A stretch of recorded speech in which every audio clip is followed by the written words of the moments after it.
Bienvenidos a la revisión de la Agenda Económica PM de este martes. Una agenda económica que sigue marcada por las medidas pro inversión que anunció el gobierno y también por un acercamiento a ratificar el TPP-11. Ha dado señales hacia esa dirección el gobierno. Es parte de los temas que hablamos ahora con el economista de la Universidad de Chile, también expresidente del directorio de Codelco, Óscar Landerreche. Óscar, gracias por estar en CNN Chile. Hola Nico, muchas gracias por la invitación. Primera revisión de las medidas pro inversión. ¿Qué te parece? O sea, yo creo que hubo una señal importante post plebiscito con el nuevo gabinete que tuvo dos flancos, digamos. Uno fue la señal que dio la nueva ministra del Interior respecto al TPP-11, que fue significativo porque a pesar de que es una ministra cuya misión central es el tema de la seguridad, teóricamente es la jefe del gabinete, ¿no? Entonces, eso fue una medida, fue una señal importante y lo otro fue el anuncio del paquete de reactivación del ministro Marcel. Yo creo que fue una ofensiva bien importante en el área económica en términos de señales. Ya, veamos el TPP-11. Sí. Tú has formado parte del gobierno. Sí. Cuando una jefa de gabinete da esa señal, ¿significa entonces que lo va a aprobar el TPP-11? Tiene que serlo el Senado, pero ¿lo va a impulsar el gobierno definitivamente? Yo creo que normalmente sí. Normalmente una jefe de gabinete da esa señal y es porque el presidente o la presidente dio la instrucción, digamos, y para allá vamos. En este gobierno, debido a la conformación sui generis de dos coaliciones, en fin, todas las señales públicas que ha habido y la posición muy extrema anti-TPP-11, a mi modo de ver, completamente injustificada, de lo cual la principal coalición de gobierno, digamos, y muy extrema en contra del TPP-11, yo creo que hay que darle un tiempo a ver si esa señal de la ministra tiene todo el respaldo que usualmente tendría. Pero vamos a ver. ¿Debería Chile ratificarlo? Porque todos los países lo han hecho. Acá mismo en la Agenda Económica pude entrevistar a la ministra de Comercio Exterior de Canadá que dijo que hay que hacerlo. O sea, a ver, los países con gobiernos más admirados por el progresismo chileno, como Canadá, Nueva Zelanda, no solamente los han aprobado, son promotores centrales de este acuerdo. Es un acuerdo del cual, de hecho, el principal gobierno populista de derecha del último tiempo, que es Trump, se retiró. O sea, ¿qué más querís en términos de señales políticas? A mí me parece que es un buen tratado. Para serte súper sincero, Nico, nosotros, como los chilenos, Chile es un país muy abierto al comercio hace mucho tiempo. Tenemos un arancel prácticamente cero. Esto nos abre, o sea, porque la política comercial ya no es de aranceles, ¿no? Entonces nos abre otros caminos. Tampoco es una cosa así como el fin del mundo, ¿no? O sea, no le pongamos tampoco tanto color. Si Chile entra o no entra al TPP-11, no es que el PIB va a saltar ni para arriba ni para abajo, pero en términos de señal pro inversión, creo que es importante. Ese es el punto. Ayer en la entrevista que tuvimos con el ministro de Hacienda, también da a entender que es importante en el actual contexto mundial no estar solos. Estar con países que compartan una visión del comercio exterior y de las inversiones similares. Entonces ahí está diciendo, oigan, vimos lo que pasó con la guerra entre Rusia y Ucrania, lo que estaba pasando con las logísticas internacionales por la pandemia. Chile, un país chico, muy chico en el contexto internacional, no puede quedarse solo. O sea, yo creo que la idea peregrina de que Chile puede aislarse de los mercados internacionales, que ha estado muy centrada en el subsecretario de Comercio de la Cancillería, es absurda. Para mí es absurda. No tiene ninguna base teórica, empírica ni estratégica. Esta señal que dio la ministra es importante, pero de nuevo, hay que ver, porque la política se ha vuelto una cosa muy complicada y muy contradictoria. Y perdón, algunas de las personas en puestos importantes del gobierno actual han tenido una tendencia a cambiar de opinión, digamos, muy frecuentemente. Así que vamos a ver. Recordamos también la entrevista que dio el presidente Boric a la revista Time, donde señaló que se podrían condicionar las exportaciones de materias primas dependiendo del cumplimiento de los países más desarrollados de las medidas contra el cambio climático. Eso es muy extraño. Yo cuando lo leí lo encontré increíble que se dijera una cosa como esa a un medio internacional de ese tipo. Pero bueno, yo creo que es un exabrupto, no creo que sea realmente una cosa bien como muy pensada. Veamos qué pasa con el TPP-11. También sería, porque déjame ponértelo de esta manera, sería difícil políticamente para el gobierno actual aprobar el TPP-11 con los votos de la derecha, ¿no? Y de una parte de la centroizquierda y con el grueso de su coalición en contra. Entonces, en el fondo, esto va a ser un test de si la coalición central, o sea, Pro Dignidad, acusó, digamos, la señal que le dio la ciudadanía chilena y va a adaptarse o no. Vamos a ver. Yo creo que va a ser interesante ver. Tú fuiste uno de los primeros economistas de centro-izquierda que se manifestó por el rechazo. Luego de la decisión del país en torno al plebiscito, ¿crees tú que las reformas, tanto tributarias, que ya se están exponiendo las indicaciones, como también la de pensiones que no conocemos, tienen que hacerse ajustes luego de esa decisión del país? Probablemente, pero también tengo que decir que en particular la reforma tributaria y pensiones están en manos del ministro de Hacienda, el ministro Mario Marcel, que lo conocemos hace mucho tiempo, digamos, y o sea, no creo que o sea, hay una diferencia, creo yo, entre lo que el ministro haría solo, digamos, por así decirlo, y lo que es el ministro interpretando a una coalición muy radicalizada de izquierda. Entonces, yo creo que básicamente esto le devuelve un poco, le abre espacio al ministro para abrir una agenda más parecida a la que habría hecho él si hubiera sido ministro de Michelle Bachelet o algo por el estilo. Me parece que le abre juego a él. ¿Pero tú crees que lo que determinó el país en el plebiscito lo empodera políticamente al ministro de Hacienda? Porque él se manifestó también públicamente por el apruebo. Claro, porque es absurdo que alguien en el gabinete hubiera estado en contra, ¿no es cierto? Pero nunca sabremos qué habría dicho, si no. En fin, pero yo creo que sí lo empodera porque la opción que tomó en el cambio de gabinete el presidente la opción de moderación fue básicamente hacia personeros del socialismo democrático. Ya el ministro Marcel era una persona que era muy importante dentro de las señales de dar gobernabilidad, más que moderación. Yo honestamente, Nicolás, no creo que lo que necesita este país sea moderación. Lo que necesita es sensatez, gobernabilidad de los cambios, hacer las cosas bien técnicamente. Eso es, y yo creo que le abre un espacio al ministro la situación política actual. La gobernabilidad que se puede conseguir a través de las indicaciones de la reforma tributaria que ha dado a conocer en los últimos días el gobierno, ¿te parece en la dirección correcta? Lo conversábamos antes de la entrevista, que se aplicó un clásico de todos los gobiernos, que es la depreciación, en este caso semi-instantánea. O sea, yo creo que en todos los ciclos recesivos los gobiernos hacen alguna variante, algún jurel tipo salmón, de depreciación acelerada, ¿ya? Y aquí también lo están haciendo y eso es normal, era esperable y está bien, pero eso es para reactivar el ciclo.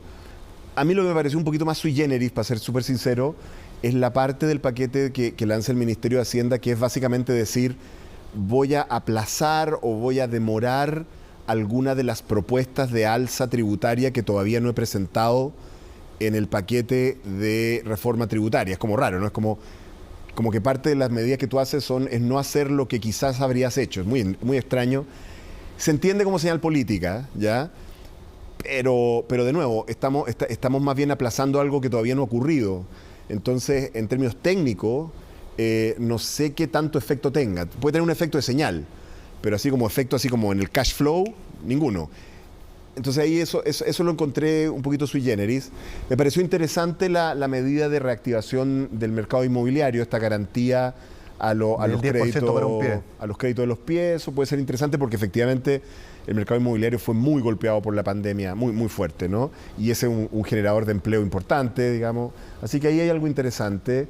Me parecieron interesantes algunas medidas muy técnicas, que son como difíciles de explicar públicamente, para reactivar las obras públicas, porque las obras públicas también, por razones operativas de la pandemia, se fueron paralizando, básicamente contratistas fueron quebrando, cosas por el estilo.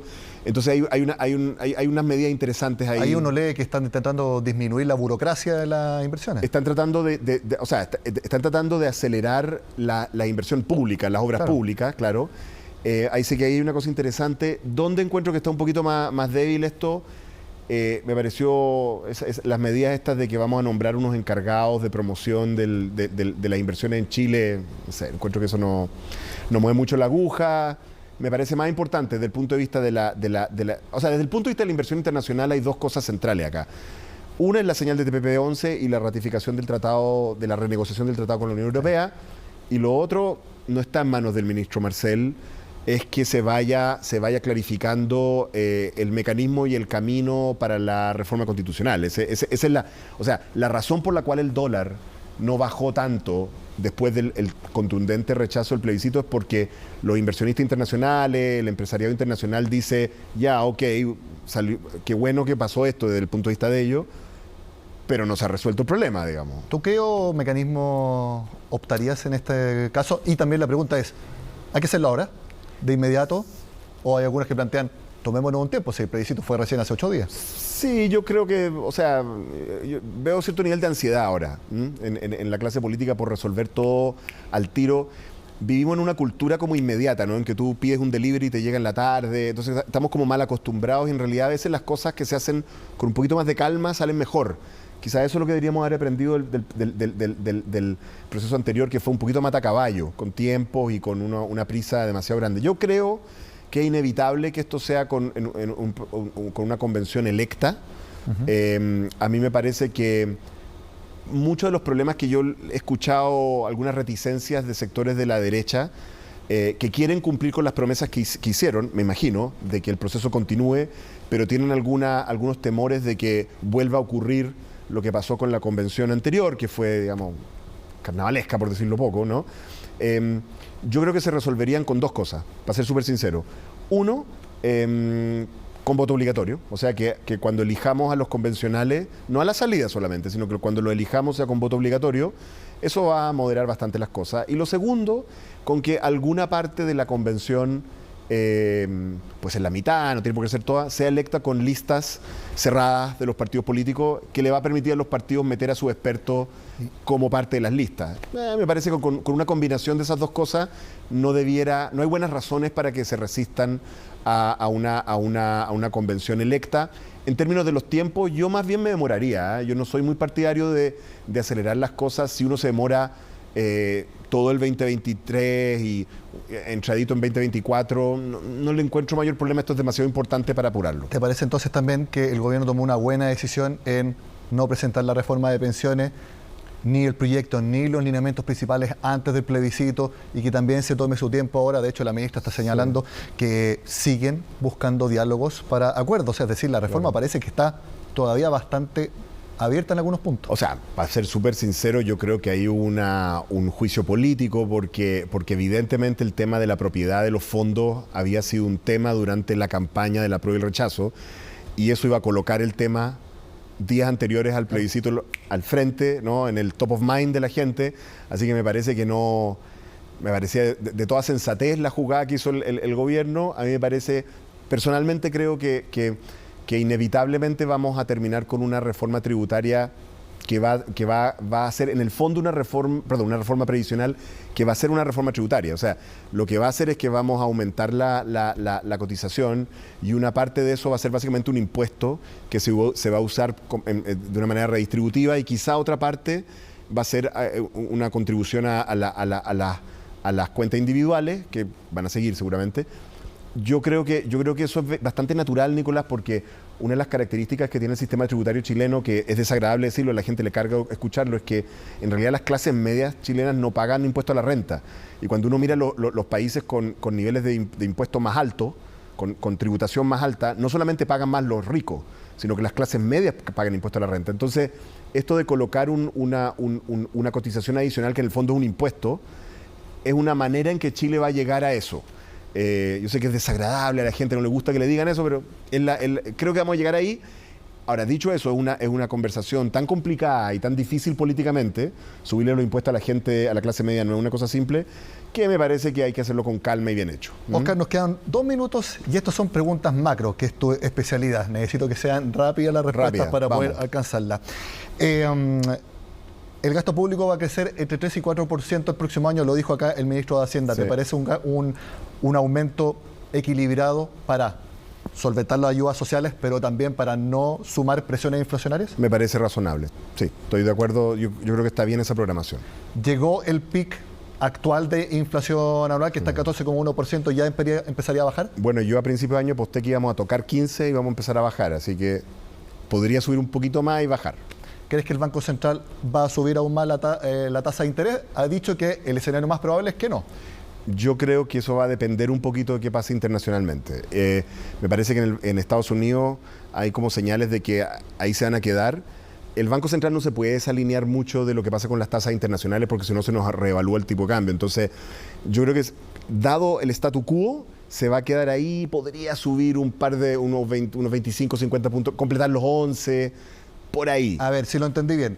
Como los datos de inflación que se conocieron hoy en Estados Unidos anticipan que la Reserva Federal de Estados Unidos va a subir más la tasa de interés de lo previsto. Entonces, si eso pasa, el Banco Central tendría que ir con la Fed. Podría tener que subir, pero por otro lado, si tú miras el spread de tasas de bonos nominales y reales y miras las encuestas de expectativas, todavía sigue, para el próximo año, digamos, todavía sigue alta la inflación, 6, 5, 6, 7, por ahí en ese rango, pero ya se detuvo el alza. Entonces eso también le quita un poquito de ansiedad al banco, porque lo que estaba lidiando antes el banco es que esos dos indicadores de expectativa estaban disparados.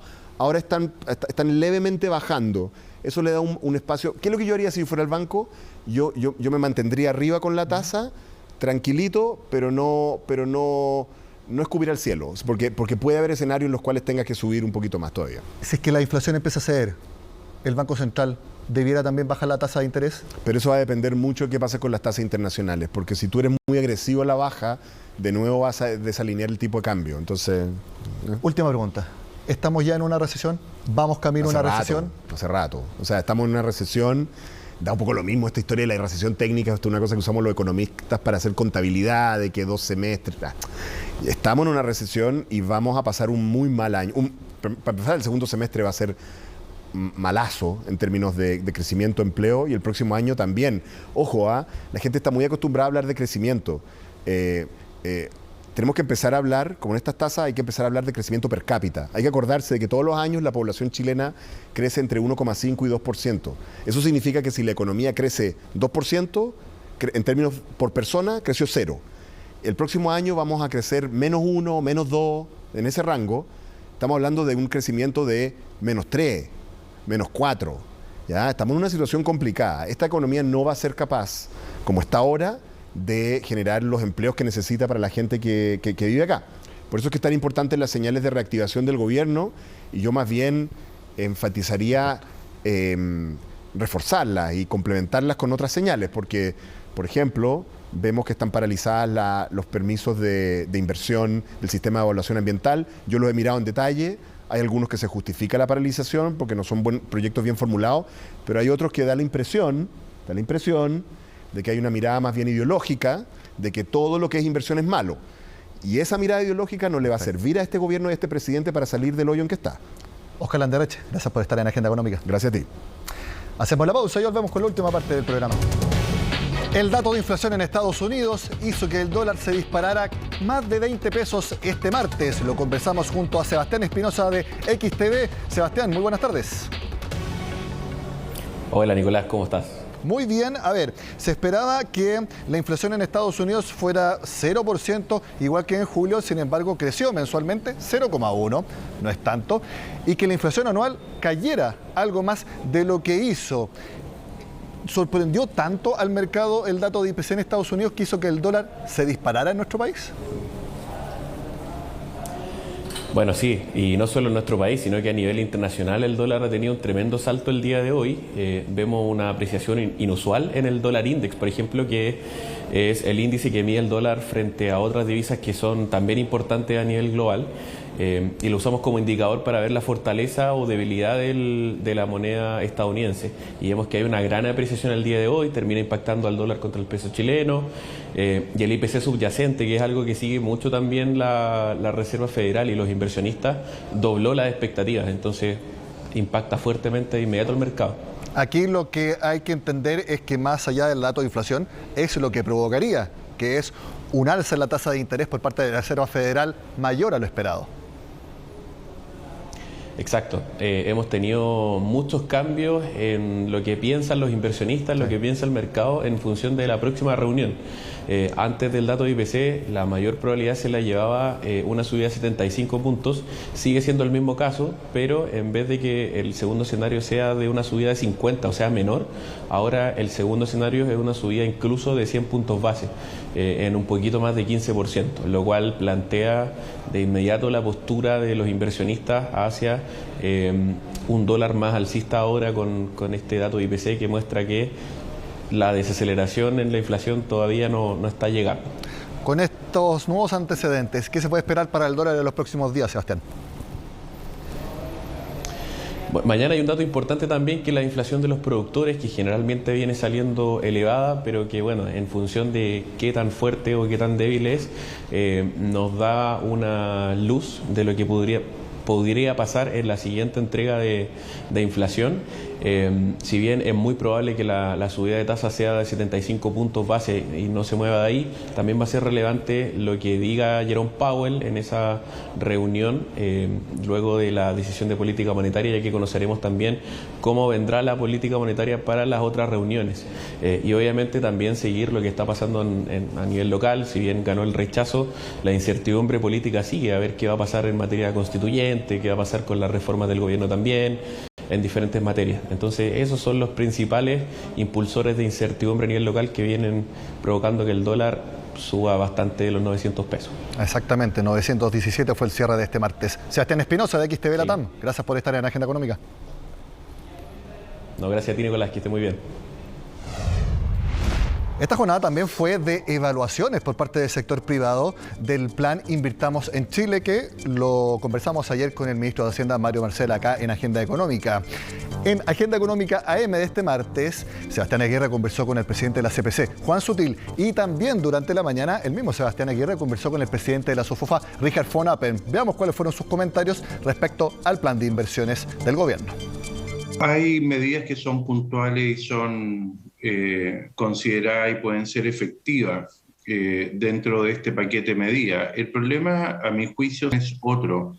Es cómo generas tú condiciones habilitantes basales, más que cosas puntuales, para tener una agenda pro inversión, pro crecimiento, pro desarrollo. Por ejemplo, los temas de seguridad que están a lo largo y ancho de todo Chile, que impide muchas veces hacer más y mejores inversiones por problemas de seguridad.